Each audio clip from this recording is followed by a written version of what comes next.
Before we begin, I'd like to thank Squarespace for sponsoring this portion of the video. Squarespace is an all-in-one design platform for making websites, blogs, professional portfolios, and a lot more. But today I want to focus on the blog aspect because that's what I've been using Squarespace for. With their easy to read and follow design workspace, it's very easy for anyone with no design experience whatsoever to easily and quickly create their blog that they want. You can also manage your analytics and see how many people are visiting your blog and a lot of other useful information for people who run blogs. You can also use email campaigns and SEO to promote your blog and make it so people have a higher chance of finding it and discovering your blog.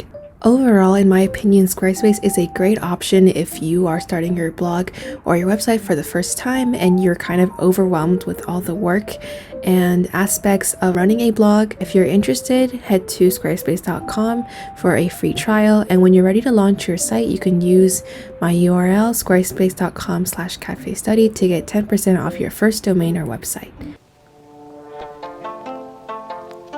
Hey guys, I've been self-studying Japanese for about a month and now I'm enrolled in actual classes, so I thought I'd share some tips for how I learn Japanese and also some general tips for language learning. First, I'm going to talk about the resources I use for Japanese. The textbook I use is the Genki 1 Integrated Course in Elementary Japanese, and it's a second edition if that matters to you. It's the most recommended by both self-learners and also my school, and so I can't really talk about other textbooks since I haven't used those, but I really do like the Genki series so far. The book is organized into lesson chapters, with each lesson having a vocab, dialogue, and grammar section, and the book is really easy to follow, and it's very easy and simple to create self-study plans off of. Along with the textbook, I also use the corresponding Genki 1 workbook, and it's a really helpful way to recall and apply the things you learn in the lesson. The one downside to this workbook is that it doesn't come with an answer key. I think you have to buy it separately, but luckily I was able to get mine from a friend who used it last year. To take notes on the lessons, I use a notebook, and I was originally going to use my iPad to take notes, but since I already had this notebook that I started, I figured I might as well just continue to use it. I use this notebook mainly for taking notes on the textbook chapters. So what I will do for each chapter is I'll write down the dialogue, then the vocabulary for the lesson, and then lastly I'll write down the grammar notes, and mostly focusing on the sentence structures that they teach in the lesson. I usually try to write down their examples as well as some of my own in order to apply the rule used. I'll talk more about vocab later, but yeah, this notebook is mostly focused for grammar and practice sentences. And now switching on to online resources, the first one I want to talk about is Jisho. So Jisho is an online dictionary, and it's really nice to use, especially for looking up a word in English, kanji, or kana. And I also find it useful for verb conjugation, so when you look up a verb, you can see all of its forms. It's also very useful for kanji in that it gives you an animation of the stroke order, and this is really helpful especially for those really complicated kanji where you're not sure how to write it. It gives you a very simple and easy to follow guide, as well as all the meanings of the kanji, of course. And it also gives you useful information like what Japanese language proficiency test level it relates to. So if you're taking a proficiency test, it can be pretty useful in that way. Another resource is obviously Quizlet. Not going to talk much about this because most of you probably know what it is and what it does, but it's just really useful for rote memorization and reviewing of new and old vocab and kanji for Japanese, and I think it's just an essential for any language learner. An alternative that a lot of people like is also Anki, although I don't really like the Anki interface as much, so I still stick to Quizlet, even though I did try Anki for a few weeks. But yeah, just all based on preference, I think. For me on Quizlet, I personally stick to the learn, and the more times you get a card correct, it will move it to the known well category. But if you get it wrong a couple times, it might just keep it for review until you get it right a certain amount of times. And yeah, I just go through the whole set like this usually for each lesson. Sometimes I do get really bored with the learn, so I'll go to the match one instead, since it's more visual. But yeah, generally I stick to the learn. Another free resource I highly recommend is called Tofugu. Tofugu is a completely free website, and I highly recommend it, especially for their learning hiragana and katakana guides. And they teach you what letter corresponds to each hiragana and katakana character in this really cool pictogram style. So like you learn to associate and remember each character's sound based on the shape that you can find in it, which I thought was a really cool concept. And some of the shapes are like really hard to imagine, but weirdly enough, it still is really helpful for memorizing it. I don't really know why it works so well, but it just works really well for me, so I thought it would be a good thing to mention. After you've reviewed a bit, you can also see what you retained by taking a quiz. You can select exactly what kana you want to be tested on, which is nice. And so yeah, it's basically a similar format to Quizlet, where it'll just mark which ones you have right and which ones you got wrong, and you can take it as many times as you want until you've gotten a green card for all the ones that you want to get, and then maybe add some more and then keep taking it over and over again until you can get all the kana. And yeah, it's a really good system, I think.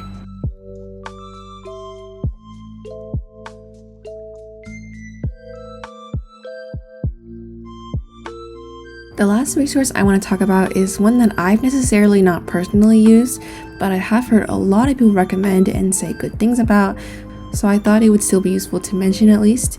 And it is italki.com, which is basically a service where you can find native speakers and teachers to practice your speaking with. And so this is really useful for self-learners who don't have anyone to speak with at home and really need to practice their speaking skills with somebody.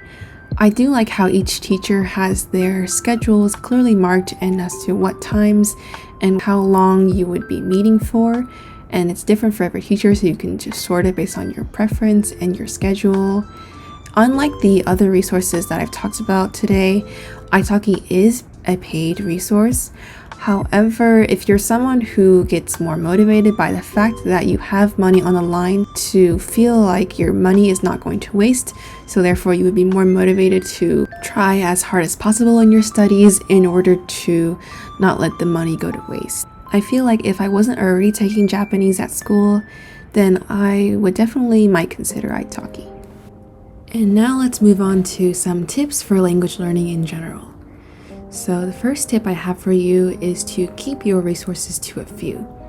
This is mainly focused on books because I know it can be really fun to buy all the books in the bookstore that have to do with your target language, but if you have too many resources, you'll never get anything substantial done in any of them. So I recommend what you do is choose 1 to 3 to stick with and finish, and then once you've done that, start looking for more.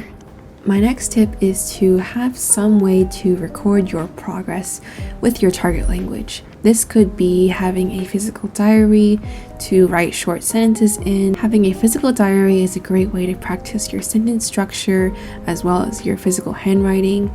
But if your goal is more oriented towards speaking, you could also do something like an audio diary where you just recount the day's events but in a audio format rather than a physical journal format. One of my best tips, especially for self-studiers, is to set a concrete deadline that you can reach and complete. For example, to finish chapters 1 through 6 by a certain date, and this will motivate you to keep a constant pace, especially if you need to review for a certain test or school exam. But also it's just really motivating to have something to reach for and a goal that you can actually complete rather than just vaguely studying as much as possible. I feel like it's a lot easier to study when you have something that you can actually accomplish. Another tip is to review past content constantly and consistently. So after finishing a grammar lesson or writing down new vocab, you might remember it for the rest of the day, but the next day it'll more or less be fuzzy. As days pass, your memory will start to fade. So in order to retain this knowledge, you'll have to review it every once in a while. Quizlet is a great tool for this again because you can find pre-made sets or make your own flashcards to review anywhere you go and in spare pockets of time especially. A tip for sticking it out is to make it fun. So you can try reading graphic novels and picture books in your target language. Taking Japanese as an example, since I'm someone who likes reading manga already, it's a really fun way for me to study by reading manga that I've already read before but in Japanese. That way I kind of know what's going on, but at the same time I can learn new vocab and sentence structure. And if you're worried about the kanji in manga, don't worry because most manga publishers tend to have the hiragana in tiny font next to the kanji, which is called furigana. Another fun way to study your target language is to watch something on Netflix while having both your target language subtitles as well as your native language or a language that you're comfortable with. So you can do this on Netflix with this extension called Language Learning with Netflix. It's free to install on Chrome, and once you install it on Netflix, you'll be able to show 2 subtitles at once as long as the show that you're watching has your target language in its subtitles. So for example, if my target language was Japanese, then the movie or show I picked would have to have Japanese subtitles already in Netflix for this to work. So first, you would switch the subtitles to Japanese, and then in the LLN settings, you can add a English translation underneath. You can also hover over individual words and phrases to know the specific vocab of those, although sometimes the translation gets a bit weird. Another fun way is to find songs that you like in your target language. Singing along to the song is a good way to practice your pronunciation. You can also study the vocab similar to in the Netflix shows, but I wouldn't recommend you study the sentence structure because sometimes the sentence structure of song lyrics are a bit advanced or weird and they don't really follow the traditional format. So yeah, I think just mainly focusing on vocab and pronunciation is probably the main benefit of listening to songs. And to end out, my last tip is to study based on your goals. So if your goal is to become a fluent speaker, then I would suggest you focus your time mostly on speaking, especially in the beginning, and then maybe start incorporating writing and reading later on. And yeah, if your goal is just to learn for fun, then you can go at a more relaxed pace. But if you're studying in preparation for an exam or to pass a school test, then I suggest you stick to a more rigid study plan. And so that's all the tips and resources that I had to share today that helped me during my month of self-study. Let me know below what tip helped you the most, whether it was from this video or from your own experience studying languages. And yeah, I'll see you guys in the next video. Bye!